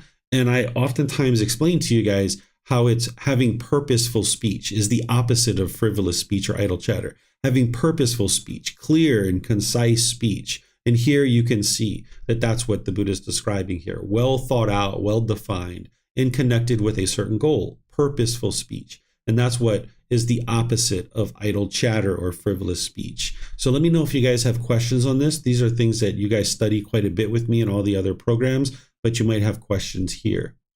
All right, Yusuf, you have some questions? I have a question about accepting what is given. There are things that one just doesn't want to accept, but at the same time, I guess it is compassion that is making making one accepting the gift of another, just to like train him or to give him the chance to train his mind to let go. So is there maybe a situation where you don't accept what is given to you, or you accept everything? Yeah, so what you're describing is black and white. That's not what the Buddha is teaching. If you accept everything, that's a rule, right? And now, we're not putting any thought into it. Where remember, the Buddha is always teaching you to use your higher consciousness, your discernment, your wise decision making. So it's never an all or nothing kind of decision, except for simple things like in terms of like, should you ever have sex with an animal? Absolutely not. That's completely unwise. That animal can't give you consent to do that. And I imagine you get really injured and maybe diseases and sick if you tried to do that kind of thing. But things like this, yes, it's wise to accept what is given because it's enhancing the quality of the person's mind who's practicing the generosity. Even if you're not going to do anything with it and you're not going to use it, you still accept their gift because they're able to practice generosity, and now that helps their mind.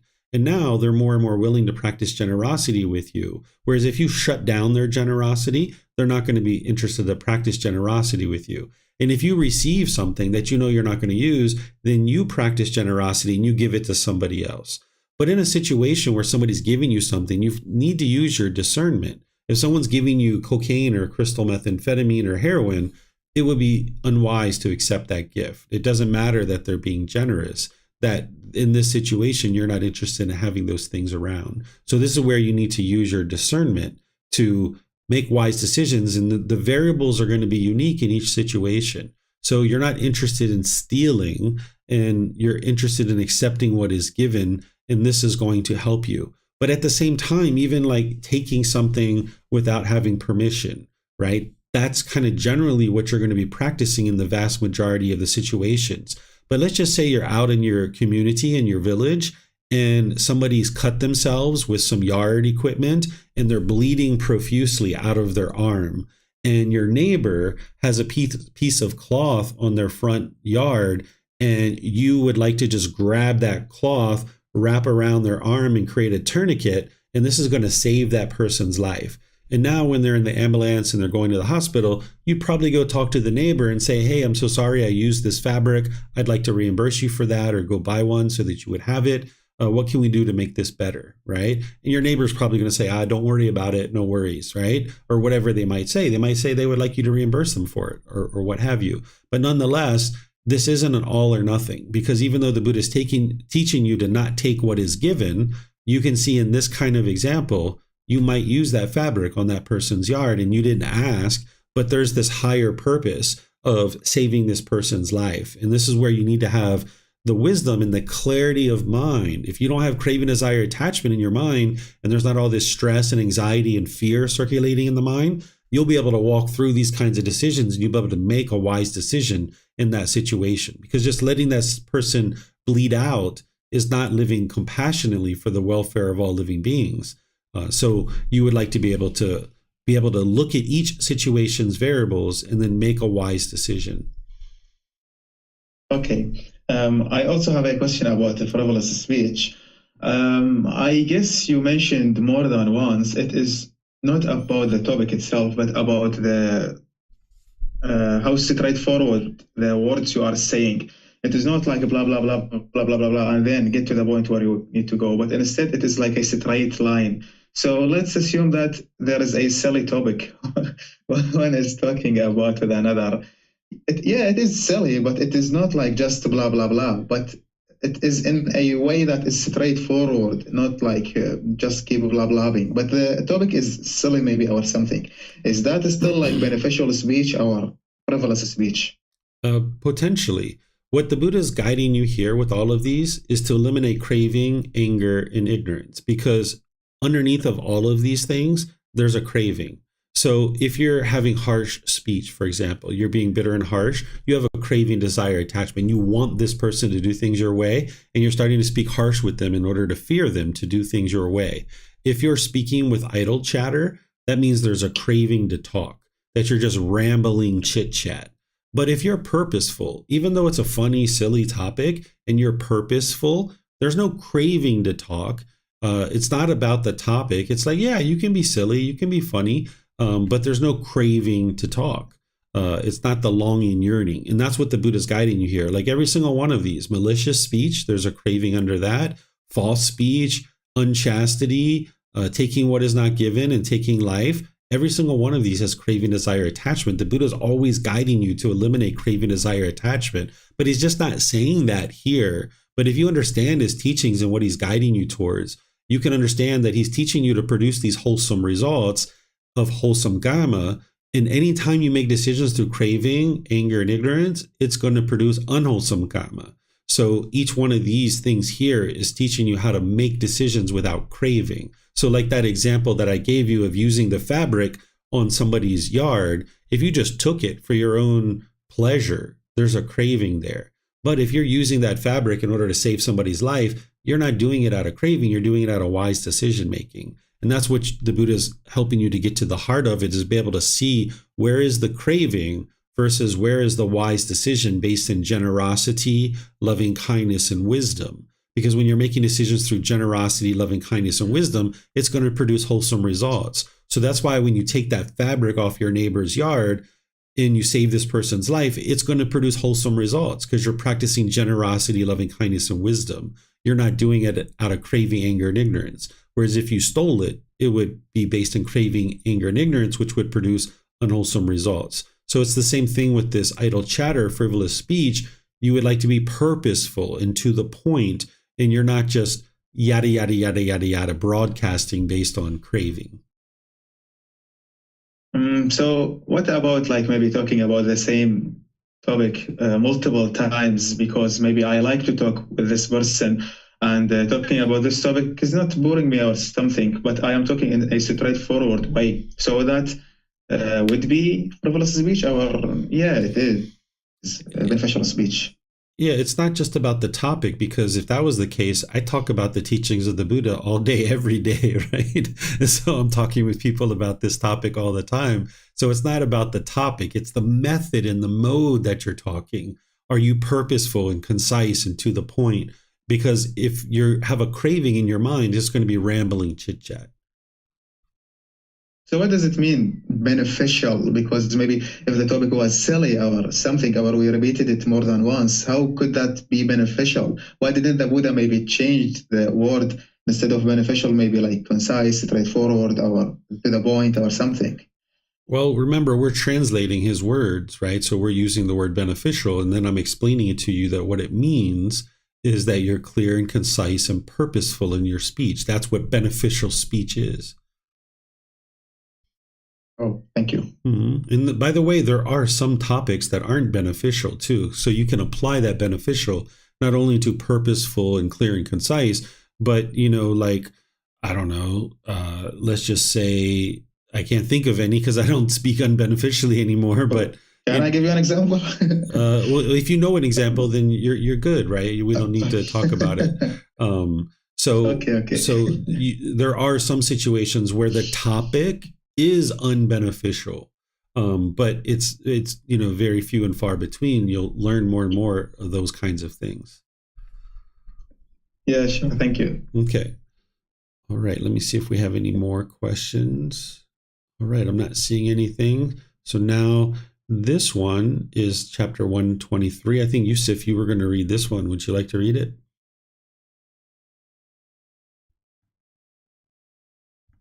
Yeah, sure. Why not? Monk who is perfected in morality, second discourse. He eats once a day and not at night, refraining from eating at improper times. He avoids watching dancing, singing, music, and shows. He abstains from using garlands, perfumes, cosmetics, ornaments, and adornments. He avoids using high or wide beds. He avoids accepting gold and silver. He avoids accepting raw grain and our raw flesh. He does not accept women and young girls, male or females, slaves, sheep and goats, flocks and pigs, elephants, cattle, horses and mares, field and plots of land. He refrains from running errands, from buying and selling, from cheating with false weights and measures, from rapine and corruption, deception and insincerity, from wounding, killing, browsing, highway robbing, and taking food by force. Thus, he is accomplished in morality. Okay, thank you. So here, the Buddha is talking about a lot of different things that an ordained practitioner is going to refrain from. And each one of these are getting to the heart of a craving, desire, attachment.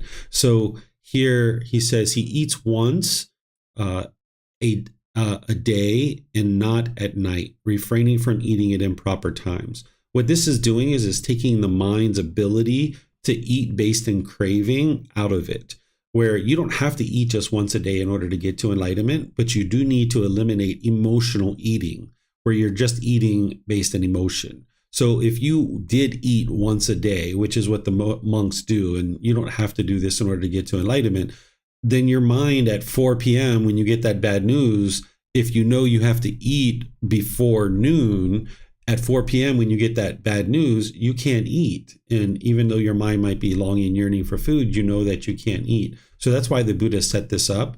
And some people think that the food during his lifetime had more calories than nowadays, and that's why they could sustain themselves on once a day of eating food. But this is what he's teaching, is to take the mind's ability to make a decision based on emotions out of it, that you can only eat once a day. But there's other ways for you to accomplish this. You can choose to notice and observe with your mindfulness that you're having emotions, that you're feeling sad, that you're feeling frustrated. And even though your mind's longing and yearning for food, you choose not to eat. So that's why he's doing that. And that's why he's teaching that. And then avoids watching dancing, singing, and music shows. The same thing is that the mind can have a craving and longing and yearning for those things. And now it's basing its inner feelings on these things. So you might go for a period of time where you don't do these things. But then once you think that your attachments are eliminated and you're no longer forming conditioned feelings based on these things, as a household practitioner, you can actually do these things and enjoy them without having conditioned pleasant feelings. But you're probably going to need to go an extended period of time without these things in order to train the mind to ensure that there's no craving, desire, attachment there. Abstains from using garlands, perfumes, cosmetics, ornaments, and adornments. This is helping the mind to eliminate its personal existence view. That if you're doing all these things for the body, that now you want to be perceived by others in a certain way. And again, you might do this for a period of time as a household practitioner. And then maybe after 6 months or a year or so, when you feel like you've eliminated your personal existence view, you might end up bringing some of this stuff back in, but you're not attached to it. And you're going to need to be able to know how to do that, right? So this is what the Buddha is teaching you here. As an ordained practitioner, you wouldn't use any of those things. Then avoids high or wide beds. What this is this is to eliminate conceit, the fetter of conceit, the arrogance, the pride. Whereas if you're sleeping up really high, or you've got this big, huge, amazing bed, then the mind can become very conceitful. So you would like to sleep low. In fact, you can get rid of your frame, you can get rid of your box spring, you can just put a mattress right on the floor, and this is wonderful. But if you'd like to have a frame and a box spring and things like that, you would just like your top of your mattress to be at your knee height or lower.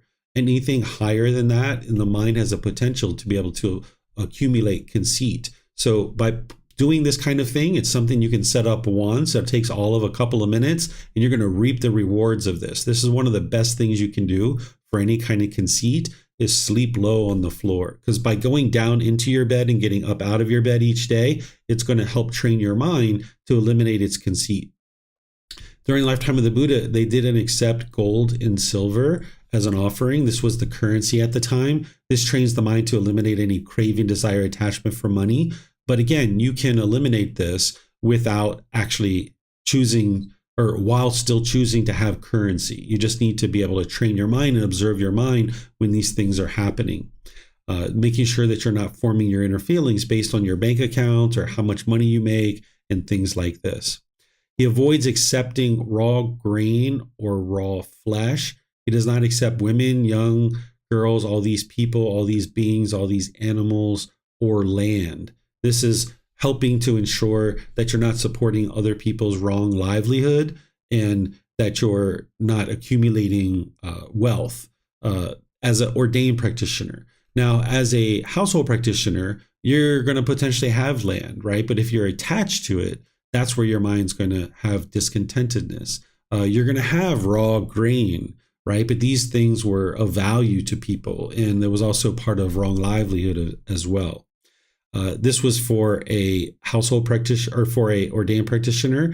He refrains from running errands, right? This is like going around and doing a bunch of errands, because the Buddha taught the ordained practitioners to focus on learning the teachings, cultivating their mind, acquiring wisdom, and then sharing that wisdom with other people. So if you're out there running errands, you're not spending time to study the teachings. So that's what he focused them on. But as a household practitioner, you're going to need to go out and do certain tasks. Same thing with buying and selling. The ordained practitioners weren't supposed to be doing that because they're supposed to be focused on learning the teachings. Cheating with false weights and measures. Of course, you guys understand that. Bribery, corruption, deception, insincerity. You understand all of those things. It's going to lead to unwholesome results. And then from wounding, killing, imprisoning, highway robbery, and taking food by force. This is all based in craving, desire, attachment. So that's why the Buddha is teaching people not to do these things. And you wouldn't be interested in this even as a household practitioner. So any questions on this one?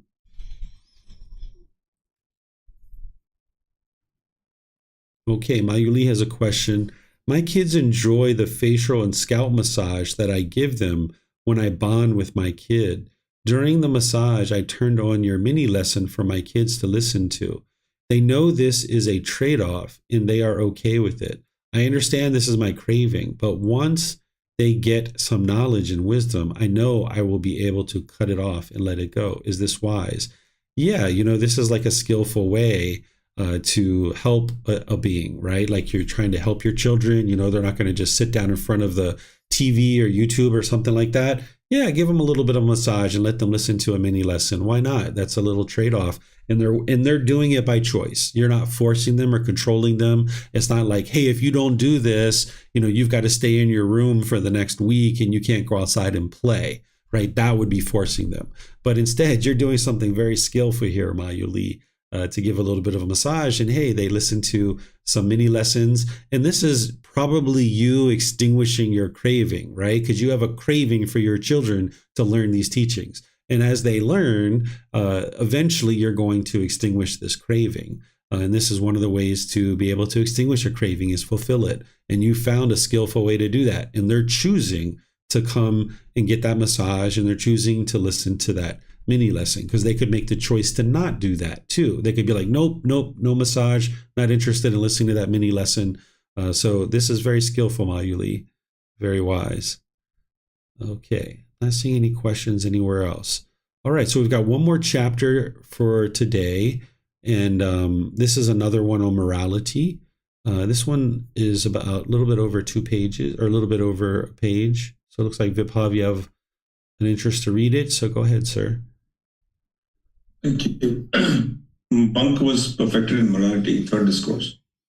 Whereas, sir, some ascetics and Brahmins, feeding on the food of the dedicated, are addicted to the destruction of such seeds as are propagated from roots, from stems, from joints, from cuttings, from seeds. A monk refrains from such destruction. Thus he is perfected in morality. Whereas some ascetics and Brahmins, feeding on the food of the dedicated, remain addicted to the enjoyment of stored up goods such as food, drink, clothing, carriages, beds, perfumes, meat. A monk refrains from such enjoyment. Thus he is perfected in morality. Whereas some ascetics and Brahmins, feeding on the food of the dedicated, remain addicted to attending such shows as dancing, singing, music, displays, recitations, hand music, cymbals and drums, fairy shows, acrobatic and conjuring tricks, combats of elephants, buffaloes, bulls, goats, rams, cocks and quail, fighting with stakes, boxing, wrestling, sham fights, parades, maneuvers, and military reviews.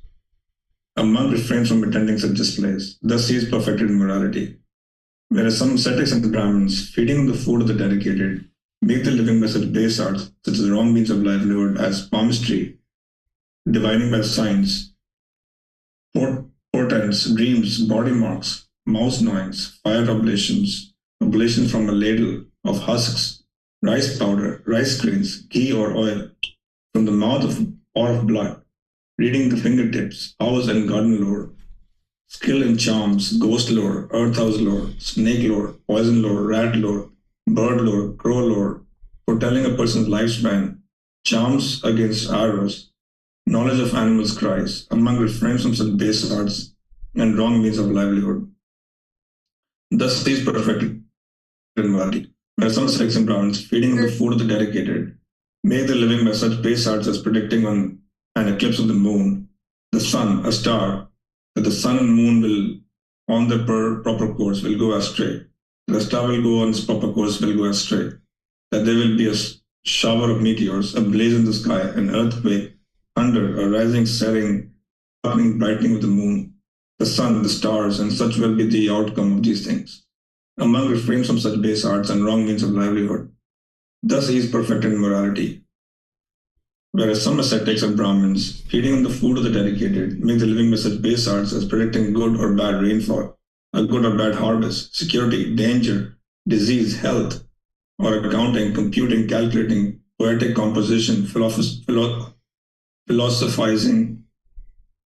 A monk refrains from such base arts and wrong means of livelihood. Thus he is perfected in morality.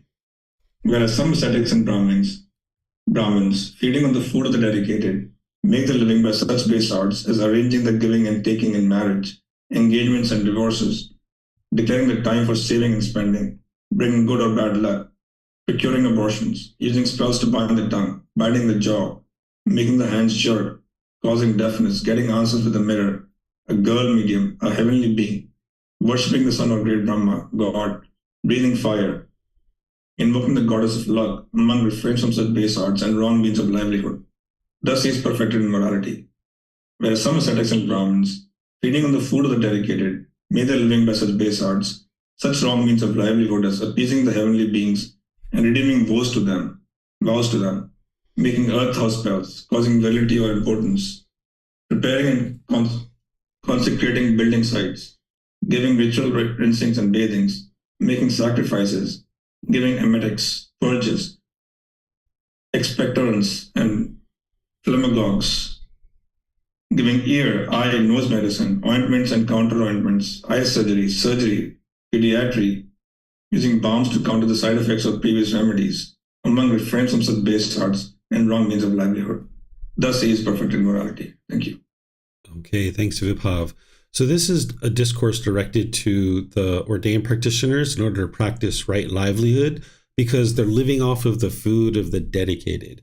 In other words, they're accepting donations from people in the community, and that is supposed to create this womb for the ordained practitioners to reside within so that they can grow and train their mind. And now, as a result of their appreciation and gratitude for that generosity coming from the household practitioners, they should then be giving that wisdom back to the household practitioners, because the household practitioners are creating this womb in which this individual can grow and develop and get closer and closer to enlightenment. And as that's happening, they should then be able to give that back. That's the Gama that's coming back to that particular group of people, which is supporting them. Whereas if they did any of these things, they're not focused on learning and practicing the teachings. So this is basically like the Buddha saying, just focus on learning the teachings. You don't see anything that the Buddha ever says for an ordained practitioner other than learning and practicing the teachings. That's their sole purpose, is getting to enlightenment. And that's what's going to keep the teachings very strong and vibrant in the world. Whereas if ordained practitioners go off and they do tattooing and other things that the Buddha is talking about in here, all these different things, they're not going to be sharing the teachings to help the practitioners that are in the household, that are the ones who are giving them the ability to live rent-free, to have their clothes for free, to have their food for free. If they're just doing rituals and ceremonies and worship and all these other things, they're not actually doing the things that they need to be doing in order to repay this debt of gratitude to the household practitioners. So this is directed to the ordained practitioners. And of course, the Buddha is referring to the Brahmin here too, because they would study with him from time to time as well. Now, there's some things in here for a household practitioner that is completely fine if you did these things because you're out there running a business or you're working as an employee or something like this.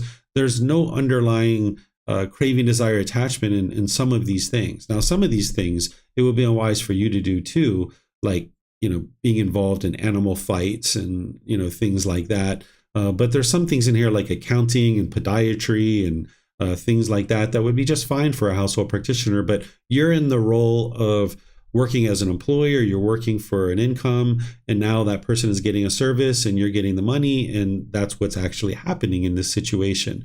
But here the Buddha is prefacing each one of these for those feeding on the food of the dedicated, that those dedicated people that are practicing generosity, they need the teachings. And if I was out there, or somebody else who was receiving donations was out there having a business on the side, then they're basically kind of freeloading off of the household practitioners and their donations while they're over here making money also. The Buddha taught teachers to fully engross themselves in training their own mind and then sharing those teachings back with the household community, because they're the ones who are supporting that individual to be able to have a life where they're not having to pay for certain things. But the exchange or the mutual support is that household practitioners are supporting the teachers and the ordained practitioners, and then those ordained practitioners and teachers are supporting the students and growing and developing in their life. So if you guys have any questions about any specific ones of these that you're wondering whether it would be wise as a household practitioner to practice, you can let me know. There's other classes a couple of years ago where I went through each individual one and explained whether it would be wise for household practitioner or an ordained practitioner. Of course, all of these are unwise for ordained practitioners, but I talked about household practitioners. So if you guys have specific questions, you can let me know.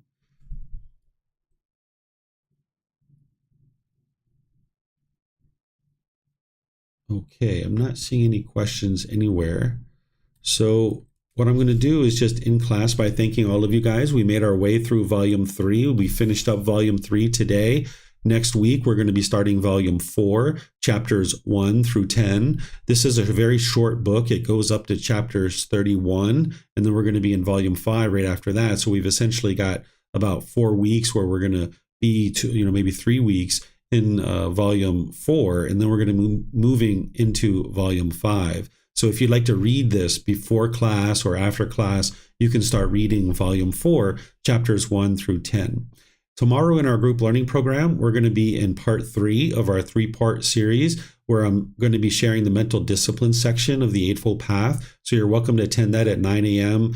or 9 p.m. Thai time. And of course, it's recorded where you can't attend live. And then on Wednesday, I'm going to be in part 4 of a 4-part series on breathing mindfulness meditation, helping students to build up to 30 minutes or more of their meditation. So thank you all for joining. Thank you for your interest in learning and practicing the teachings. Thank you for reading. Thank you for your questions. I really appreciate that you guys have made it into the program this far. It's really nice to see this group of people coming together each week and studying. And we're going to do this all again next week. So thank you and have a very wonderful and lovely rest of your day. We'll see you next time. Sawadee ka.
Thank you again for watching.